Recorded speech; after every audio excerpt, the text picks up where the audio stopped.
Good morning. We're here with Roger Moxham from Lilypad in Harrogate. How you doing, Roger? I'm good, thank you. Good stuff. Good to have you with us. So, if you'd like to get us started and just tell us a little bit of background as to who you are, what you do, and how long you've been doing it for, please. Roger Moxham, I'm the chairman of Lilypad. I'm one of the four partners involved in the business. I've been in hospitality for, I hate to say this now, probably 35 years or more now, in many different roles. But the formative years were all in a corporate environment. First 25 years with Mitchells and Butlers. And then I did a turnaround for a bank. I left the sector for about 4 or 5 years and then came back into the independents, first with Coldbath Brewing, an independent craft brewing business in Harrogate with a craft beer bar. And then I sold my interest in that in July of 2021 to form Lilypad with 3 partners, my wife, my son, and my son's oldest friend. Excellent. So 2021, that was kind of born in the middle of the pandemic or just coming out with kind of lockdown? Post the kind of second wave, pre the third one. But I mean, I stayed in the business through the cycles of the pandemic. I mean, part of my specialism is cash flow management and the management of the balance sheet. So it would have made no sense whatsoever to exit a business during the pandemic. It was privately funded by the 3 partners in Coldbath at the time. The business was in good shape. We needed to see it through the pandemic and out the other side. We traded very strongly after the pandemic, as most hospitality did, actually, in a slightly constrained and very peculiar way, but we traded very well. But what became clear at that point was that the sort of future direction for me, which is really about food and drink rather than just drink, I was not satisfied at Coldbath. Coldbath's a beer business, an excellent business, but it's a beer business. My interest lies much more in food. So that decision was made and we moved on in the middle of 2021. Okay, great. So what was the biggest impact for Lilypad and the pandemic situation that was going on there? Well, I suppose Lilypad is a post-pandemic business. I mean, we opened in July of 2022. So it's not, our impacts are all legacy impacts from the pandemic. At a consumer level, there is now, I think, an ingrained and embedded requirement to understand a little more social anxiety within the team and within the consumer base, which translates into both the service delivery and how you shape your service delivery, and obviously some tangible things like table layouts, the presence of external areas, and particularly table service. I mean, I think one of the direct consequences of the constraints placed on businesses when they opened post-pandemic was that consumers became comfortable with and built an affection for seated drinking as well as seated dining, and therefore that brings with it the requirement to have a top drawer service delivery at table as well as at drink, and obviously it was always there for food. Economically, well, I don't need anyone on any video call to understand what the legacy impacts of a thing economically are. And I think as yet we don't really understand an end game on the supply and really even a start game, I don't think, on the demand side. And those are direct consequences of the pandemic. It's just with a deferral of about a year in the middle. Sure. Were there any sort of actions brought? I know, like table service you've mentioned there, kind of as a business, an adaptation to ways of working because of the pandemic that perhaps gave you some improvements or some opportunities? Well, I mean, there's no doubt that sort of at table service of drink is a massive selling opportunity. I mean, in terms of driving spend per table, that's definitely a positive. I think in terms of the way that we work with, particularly with the team, we are acutely conscious. I mean, 2 of the guys that are in the business partnership are in their mid to late 20s, very young, and much more impacted by some of the sort of social consequences of the pandemic than perhaps people of my age have been, I believe. I'm not saying we haven't been affected by it, but if you're locked down for the first for a year in the middle of your first 5 years of working, that's a much bigger impact on your work life and yourself So we have both a formal and an informal set of processes where we do talk to those issues. Social anxiety is probably the most obvious one of them. Very openly, we don't kind of walk away from it. We don't ignore it. We make sure the team are cognizant from their point of view and from the customer's point of view, at an informal and a formal level. So I think it's an understanding of the ingrained change that's brought to bear on the way consumers and the team look at service and human interaction. Actually, physically, yeah, we need more space. We need a bigger external area. People want fresh air. And I think they probably have developed a wider breadth of understanding of what's out there in terms of food and drink and value as well, because a lot of people spend a lot of time cooking and a lot of time drinking at home. And that translates, in our sense, that translates to a menu which is just not repeatable anywhere in the home, because it's all cooked from basic ingredients. It's South American and Asian in origin and inspiration. And those ingredients just aren't available in supermarkets or in boxes to cook at home. And I think that's terribly important, because I think making the in-restaurant and in-bar experience something which is unique rather than just an easy version of what you can do at home has become a much more important facet of the sector. Great shares and great knowledge on your industry there and your USP. Thank you for that. So, what does the future look like for you guys, as far as you can tell? And what do you see the main challenges are? I can sort of hazard a guess from what you hear, reading the news about the hospitality sector, but great to hear it from yourself as to how you see things looking at the moment, and then what the challenges are that you perceive that are real. Yeah, I mean, we have a couple of there's probably a couple of different ways of looking at it for us. I mean, I think as an employer, the combined effects of exiting the EU, of Brexit, and the loss a little bit of faith and confidence in the hospitality sector as a source of employment, because people were forced with to work within such a rule-bound environment, so many constraints, so heavily policed. That makes the sector and a more difficult place to recruit into. There's wage inflation in there, but it's not just about money. Our view is, and particularly the view of Tom and Charlie, the two younger operating partners, they want us to be, and from the start, and we've succeeded in this, an employer that people genuinely want to work with, genuinely want to stay with. So keeping that and sustaining that is very important. There is an economic element to that in terms of reward.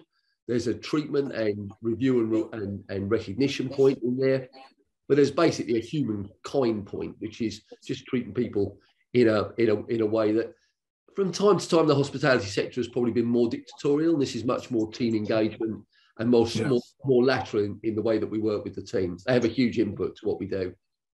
Right. Economically, I mean, who knows?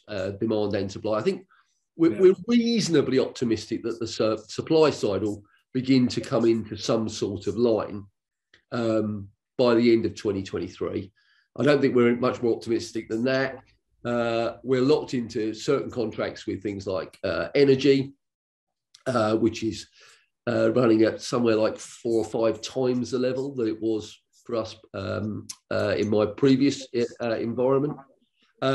Food cost, which is a direct consequence of that, is also continuing to inflate. But I think the supply side, we can have some confidence we'll begin to see come into equilibrium. On the demand side, I don't know. It's to my mind at the moment, we haven't lapped ourselves. We've not been open a year yet, and until we're open a year, we won't really understand whether or not we are outperforming our own metrics or in line or behind. That's one challenge. And even then, we won't know whether we're doing self-harm because we're not doing things right ourselves, or whether it's harm done to us by a very difficult economic environment. We operate in a slightly more price-conscious market in Harrogate than the town centre. We are out of town. It's a suburban high street. There's never been a business there before. We are the first restaurant as a result of some historic Quaker licensing restrictions that's operated in this area. And you do have to go a 15 to 20-minute walk to the nearest bars and restaurants to us. So there's a lot of unknowns in there on the demand side. All we keep doing is talking to each other, talking to our customers, talking to those in the independent sector within Harrogate where we operate, to understand how they look at it, both from a customer point of view, a competitor point of view. And the common communication between the independents in Harrogate is very fluid. It's very open. It's not a win-lose. It's very much a win-win environment. Brilliant. Thank you. Good insight there. So moving on to yourself then, as a business owner, and sharing, I suppose, your biggest lesson that you've had to date, if you can pick one out on the entrepreneurial business ownership journey that you've had, what would that be? Oh, I mean, cash is king. That at a very basic level, it's the one thing that businesses will either survive or fail according to whether they can manage their cash. Mm-hmm. Now, there are loads of inputs to that either generate it or consume it, and a dialogue around the cash, particularly with a young ownership structure like we have, who've never owned, never run a balance sheet, profit and loss, or a business cash flow before. We have a continuous dialogue. That cash flow, like the sector in general, is subject to stretch and contraction. But if you haven't got your arms, brains, shoulders and limbs around your cash position from a day-to-day, week-to-week basis, you've got a problem. After that, all the other good stuff flows. Dialogue, engagement, working very closely with the team, innovation, all those wonderful bits. But without the cash, the foundation, yeah. Sure. Great stuff. Thank you. So if we were to go back in time, meet yourself at 18, what's the best piece of advice you could give yourself at 18 before you sort of set out on your career, your entrepreneurial journey? Hindsight, perhaps. Well, yeah. Listen a little more and talk a little less. Probably, actually, it's very difficult when you're 18. You're headstrong. Yeah. You know, one of the delights of our business, and one of the things that makes my wife and I get out of bed in our late 50s as we are, is working with a dynamic, headstrong, opinionated set of people. It's very powerful. But occasionally, and I can see myself there 30, 40 years ago, listening a little more and opining a little less might be helpful, simply because those around you aren't talking for the sake of it. They're not talking it for the joy of listening to their own voice. It's because there is some experience in there that you would be wise to listen to. Don't take it all. Ignore the bits. Discard the bits that are of no value. But take a little bit of time to listen. Excellent. Really like that. That's a good piece of advice there. Thank you. So, what inspires you to do what you do? I mean, working, as you've said, with headstrong, opinionated people, but sharing inspiration to do what you do, whether that is your work colleagues, the customers, friends, family, anything that you may be reading or listening to, anything like that. Well, to the previous point, the young team we work with is the most inspiring and occasionally irritating of the whole in the whole bag. It is, because headstrong people sometimes that boils over into into emotion, and that's a good thing and a difficult thing, in equal part. I've been lucky enough to work with one or two quite extraordinary people in my career at a very senior level. And you take something, actually good or bad, from pretty much everybody that you work with. Every journey begins with the first step, which is probably the first learning I had, which is, kind of, if you don't get started, then you're just going to be sort of chasing yourself down a bit of a rabbit hole, if you're part of the mixed metaphysics. I think, you have to be prepared to change things, having the courage of your conviction to make change, because I suppose, again, the old adage of you always did what you always You always do what you did. You get what you got, and getting people to move and change is critical. I think in there. I'm not a big reader, actually. When I do read, I tend to read a lot of sort of Scandinavian fiction. I do, however, take a lot from the periodic kind of get-togethers I have with the various people that I've spent time with across the life of my career. Some of those people are nearing the end of their career, even nearing the end of their their time here in their 60s and 70s now. Because when I'm 59, some of the people I worked with 20 years ago are now into their mid-70s. But perhaps the energy might have succeeded, but the wisdom is still there. And I do find it very helpful sometimes to throw, even now, one or two of the questions that we're kicking around as a business to people who I genuinely trust and have had the good fortune to work with. And often their observations, not driven by a commercial agenda, a leadership agenda, but just driven by a desire for, in this case, in my case, me to do well, and my kids and their mates to do well. That wisdom is often really quite sage. There's often something in it, and it just reminds you, it just brings you back out of the weeds a little bit to go, okay, well, what are you trying to do?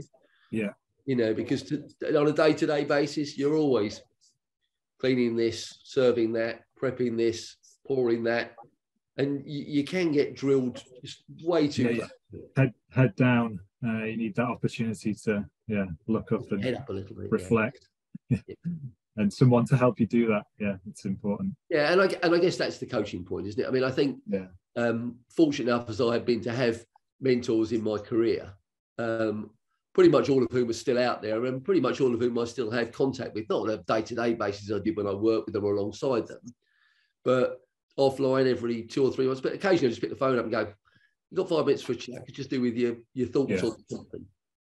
Yeah, we all need that, I think. Whoever it is, even just that quick chat. It's a good share. Thank you. So lastly, in terms of any latest news around Lilypad, anything you wish to share, if it's just a website or socials to pick up on, where we can find you, feel free to let us know. Well, we work with, I mean, we're social media driven. So Facebook and Instagram is where you find Lilypad. We've just had a little close period after the end of a very busy festive period. Part of the way the guys run the business is we close for 9 days at the start of January. Gives everybody a chance to regroup.